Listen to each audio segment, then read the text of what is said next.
Então, boa noite, pessoal. Eu sou Humberto aqui de Campinas, novamente. Hoje eu tenho o prazer, novamente, de trazer aqui o Flávio.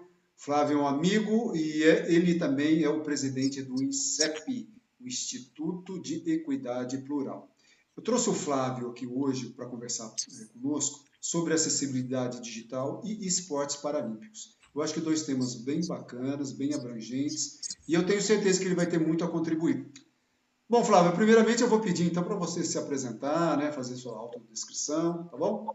Perfeito. Humberto, muitíssimo obrigado pela oportunidade, obrigado também a cada um que está aqui nos prestigiando. Então, eu sou Flávio Correia, tenho 40 anos, sou um homem de pele clara, tenho cabelos curtos, meio ondulados, estou usando uma barba meio cheia, mas bem aparadinha, fiz recentemente. Uso também um óculos de lente transparente e de armação fina. Estou com um headphone, que é preto, mas tem detalhes em vermelhos, e o fio dele também é vermelho. E uma camisa social preta, de manga comprida. E o fundo meu é uma parede clara. Sou uma pessoa com deficiência visual, desde que nasci, eu tive glaucoma congênito, e como o Humberto bem disse, desde o início de 2019, faço parte aqui do INCEP, fui um dos fundadores e estou hoje como atual presidente. Vai ser um prazer poder falar aqui com vocês sobre estes dois temas que para a gente é tão importante, né? Acessibilidade digital e o esporte paralímpico também desempenha um papel muito importante na inclusão das pessoas com deficiência. Flávio, então vou fazer a minha autodescrição aqui. Então, eu sou Humberto Moraes, eu moro em Campinas, eu já tenho 61 anos, eu sou baixa visão, deficiente visual também, há 49 anos. Eu sou casado, eu tenho um filho, eu estou vestindo uma camisa preta, igual do Flávio, manga comprida também uso óculos, um pouco de miopia que eu tenho uma pele morena, e é isso aí. Flávio, então, apresentados estamos, vamos começar, né? Vamos lá. Eu gostaria que você falasse, então, dos seus cursos de acessibilidade digital, que me chamam muita atenção e eu achei muito bacana. Né? Perfeito. Então, o curso de acessibilidade digital, Humberto, que a gente tem aqui no INCEP, primeiro, dar um panorama de como ele começou, foi um piloto que a gente fez na pandemia, né? Então, ali, mais ou menos em abril, maio, que a gente estava, todo mundo procurando algo para fazer online, eu resolvi fazer um programa piloto, convidar algumas pessoas com deficiência visual para ensinar para elas sobre como validar se um site, se um aplicativo estariam aí aderentes às boas práticas de acessibilidade. Eu já trabalhava com isso, né, no Itaú, e queria transmitir um pouco desse conhecimento para as outras pessoas. E deu super certo, foi muito legal, né, a gente esperava ali umas 15 pessoas e teve 50 participantes nessa primeira turma. E depois que nós terminamos essa turma, um amigo meu, né, e hoje a minha atual esposa Andressa, conversando, resolvemos montar um curso que fosse mais contínuo e que ele pudesse servir ali como uma forma, né, de conseguirmos recursos para o próprio INCEP. Porque o INCEP nasceu pensando no esporte. E o esporte, infelizmente, hoje, ele não dá retorno, né, financeiro. Ele traz, infelizmente, custos, despesas. E o curso seria uma forma da gente custear essas despesas, que a gente cobraria das pessoas que têm condições de pagar pelo curso, por essa capacitação, e daríamos bolsas aí para as pessoas que eram atletas, né, do próprio INCEP, ou algumas pessoas que não eram atletas, mas que fosse de baixa renda e que tivesse essa necessidade. E deu super certo, tanto é que ele está no ar até hoje, né, já passou por algumas reestruturações, reformulações, hoje nós estamos num outro momento, mas ganhou uma maturação e um super reconhecimento no mercado. Né, hoje, graças a Deus, a certificação que a gente oferece por meio desse curso é muito bem vista, né, pelas empresas de tecnologia e que tem esse tipo de disciplina no seu portfólio de serviços, e o pessoal que se forma aqui com a gente sai realmente com uma bagagem bem bacana, tanto teórica como prática. Flávio, falando sobre os pré-requisitos, o que a pessoa precisa ter para poder fazer um curso de acessibilidade digital com vocês?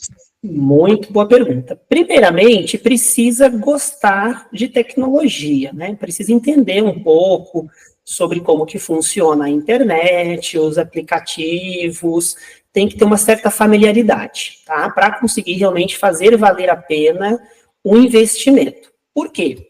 A ideia na capacitação é que as pessoas compreendam o que é problema de acessibilidade ou o que, de repente, é um problema na própria aplicação, no próprio site. Então, se não tiver essa familiaridade de uso, né, essa expertise, vai acabar tendo muita dificuldade.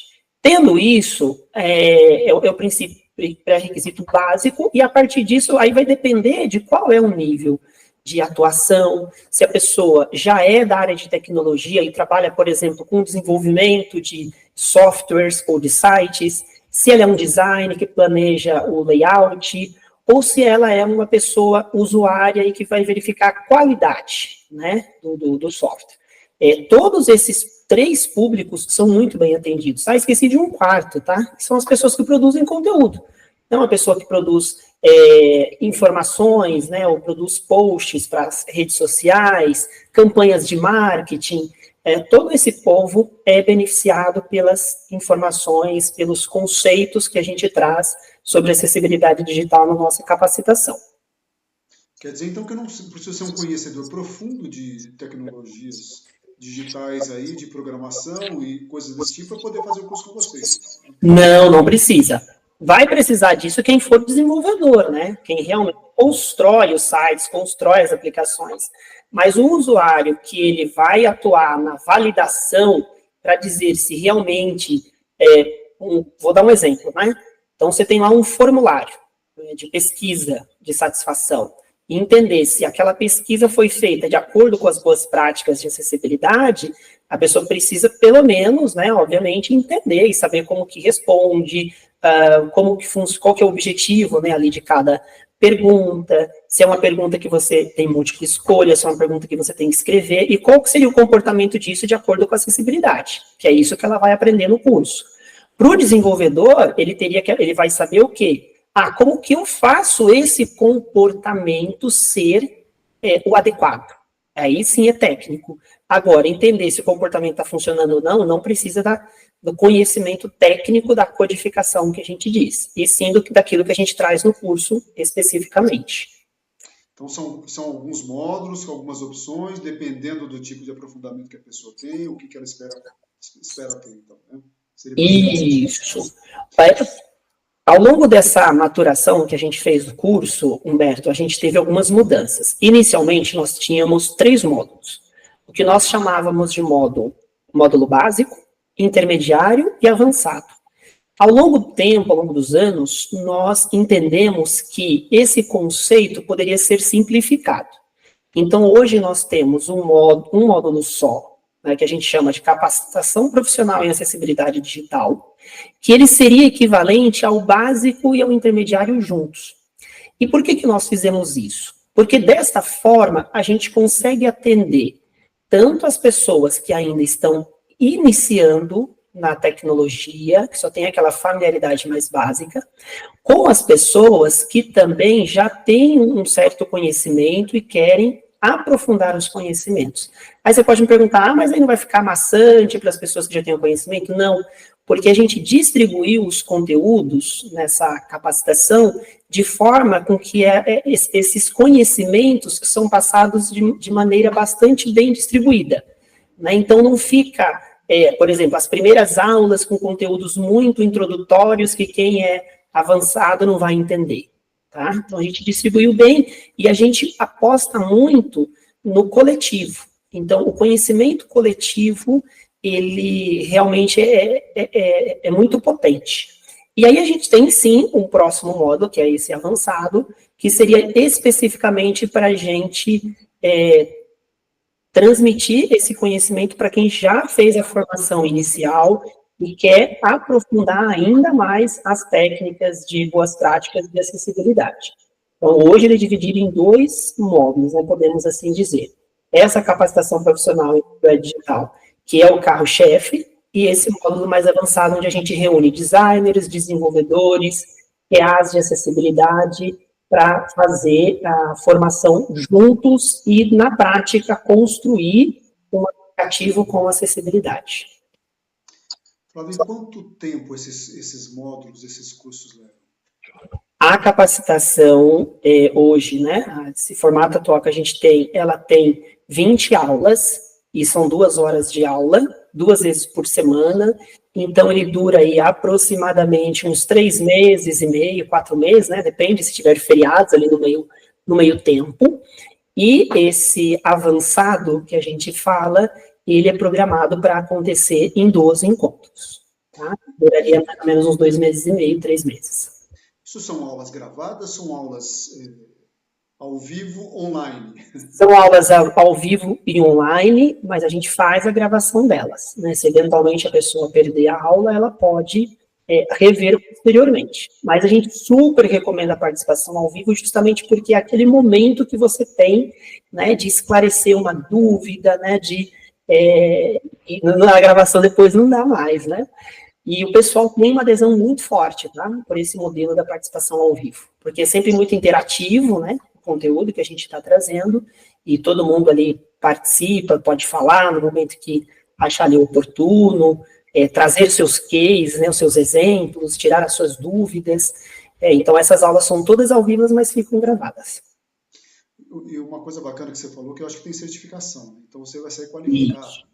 Exato, tem uma certificação, porque a gente traz um conceito em que a pessoa, periodicamente, ela é avaliada. Então, ao fim de cada aula teórica, a pessoa responde um questionário com perguntas que não são apenas de verificação do conhecimento, mas é para estimular a pessoa também a praticar aquilo que ela aprendeu, né? Para ela entender, puxa, eu aprendi ou não aprendi. Tanto é que assim que ela responde, ela recebe um retorno nosso com o detalhamento do que ela acertou, do que ela errou, por que ela errou, né? Para que ela realmente consiga fazer essa correção de rota, né? Se for necessário, ao longo do próprio curso. E também tem um trabalho prático, né? Ela vai avaliar a acessibilidade de uma página web construída por nós mesmos, né? Com alguns problemas de acessibilidade que foram ali colocados propositalmente.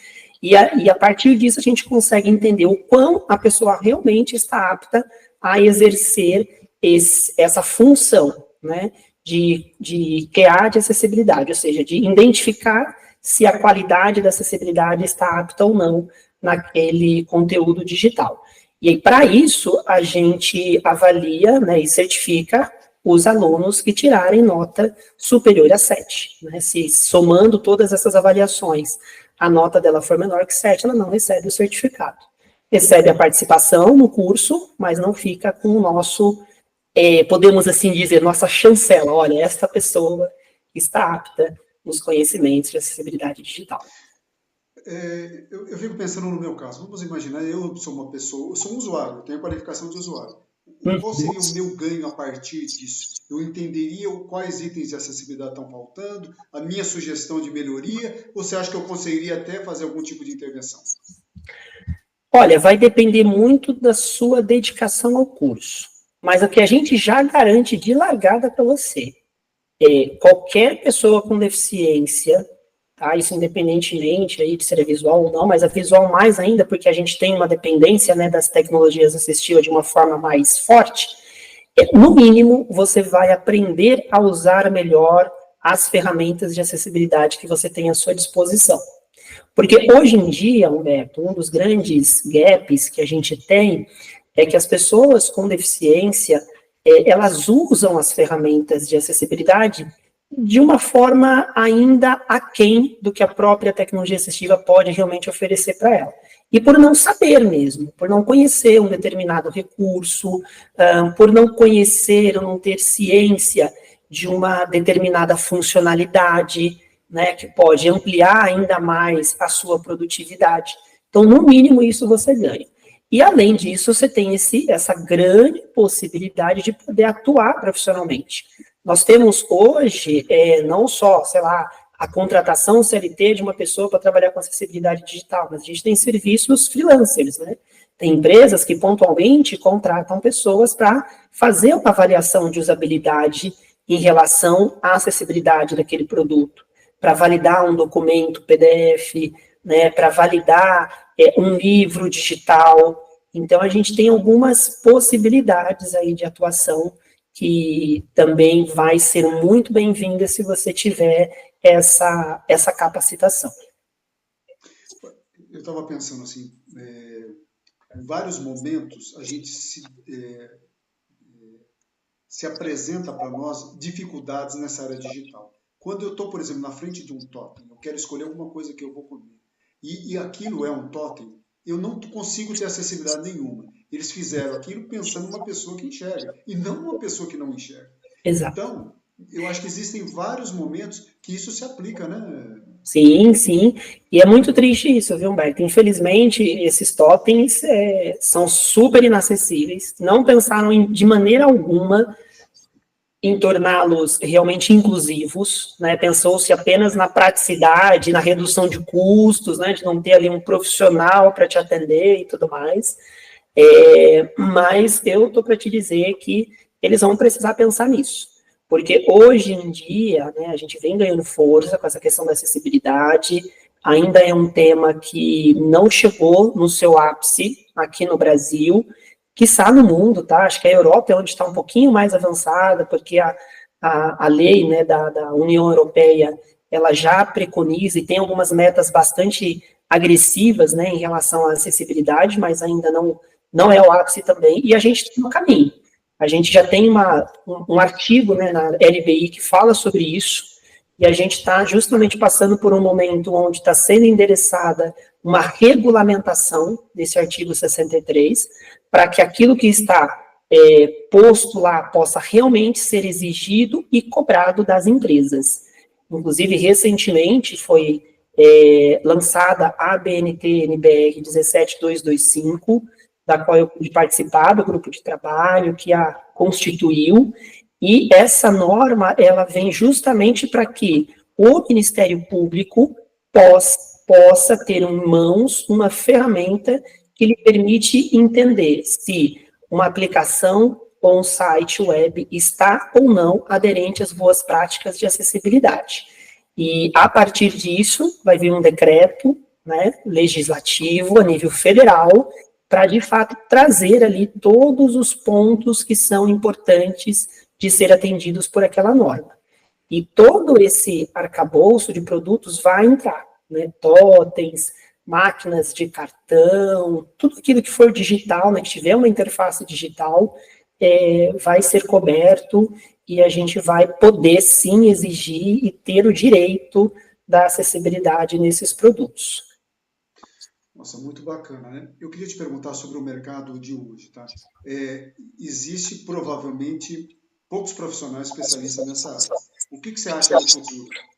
Sim, temos poucos profissionais especialistas, até porque as empresas ainda dão pouca atenção para o tema.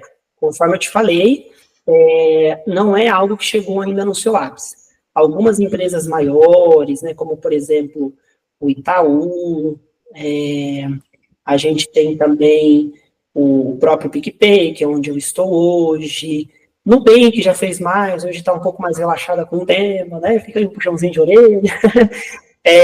Mas tem algumas atuando, né? O Banco do Brasil está evoluindo bastante esse tema.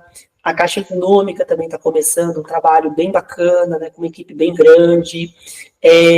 Então, a gente tem alguns lugares que vem puxando esse carro-chefe, e alguns exemplos mundiais também, como, por exemplo, a própria Google, a Microsoft, né, são empresas multinacionais e que têm times de acessibilidade que atuam de forma global,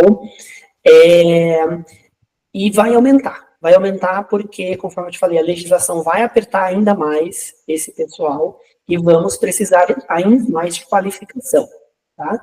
Então, hoje é um mercado que ele está, de certa forma, congelado, ao meu ver. Ele teve ali um aquecimento maior um pouco antes da pandemia. Depois que a pandemia deu uma certa adormecida, mas ele está em vias de voltar a ser aquecido novamente, porque quem ainda não trabalha com o tema vai precisar tê-lo em seu radar. Tá?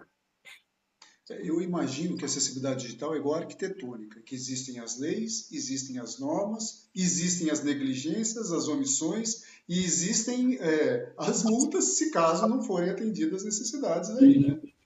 Exato. As multas ainda não estão regulamentadas, vai ser o papel desse decreto que eu te falei.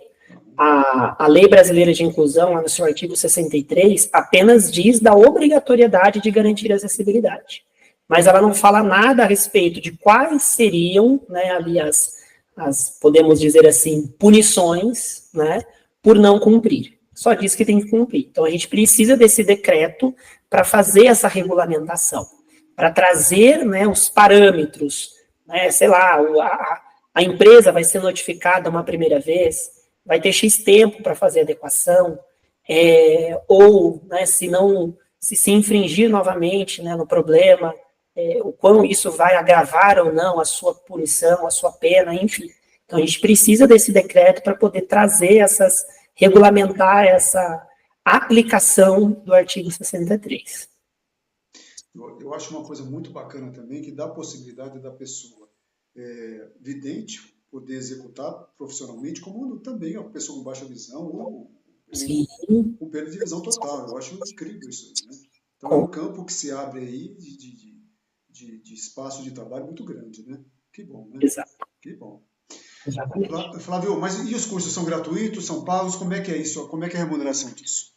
Então, o curso de acessibilidade digital aqui no INSEP, ele é pago, tá bom? Nós praticamos, obviamente, preços muito mais em contas do que os cursos tradicionais de tecnologia do mercado, e a gente cobra justamente porque é o que sustenta as nossas demais iniciativas, como as do esporte paralímpico, por exemplo. Então, o que eu costumo dizer é o seguinte: quando você decide fazer aqui o nosso curso, você não está investindo apenas no seu conhecimento, mas você também está investindo em atletas paralímpicos que treinam regularmente para participar de competições estaduais, regionais, nacionais e até mesmo internacional. Hoje nós temos já alguns atletas nossos com essa condição, né, nesse nível de representar o nosso país lá fora. Então você está, além de pagando menos do que é o valor de um curso qualquer aí no mercado, investindo no seu conhecimento, você também está semeando ali condições para que pessoas com deficiência visual possam praticar o goalball, futebol de cegos e o xadrez, que são as 3 modalidades que nós desenvolvemos hoje aqui dentro do INSEP. E pensando agora em relação à tua empresa, a prestação prestação de serviço da tua empresa no mercado, como é que você atua? Você trabalha sob demanda, você é contratado por eles? Como é que isso é o teu dia a dia sobre esses assuntos? Aqui no INSEP, esse pilar, né, das consultorias em acessibilidade digital, ele funciona sob demanda, né? Hoje a gente não tem ainda uma equipe, né, aqui que faz aí a captação desse serviço, então é muito assim, das empresas quando nos procuram ou quando alguém indica o nosso serviço, tá? E a gente faz desde coisas mais simples, como um workshop para falar sobre acessibilidade digital para os times de tecnologia daquela empresa, né, ou para os produtores de conteúdo, né, os marqueteiros, podemos assim dizer.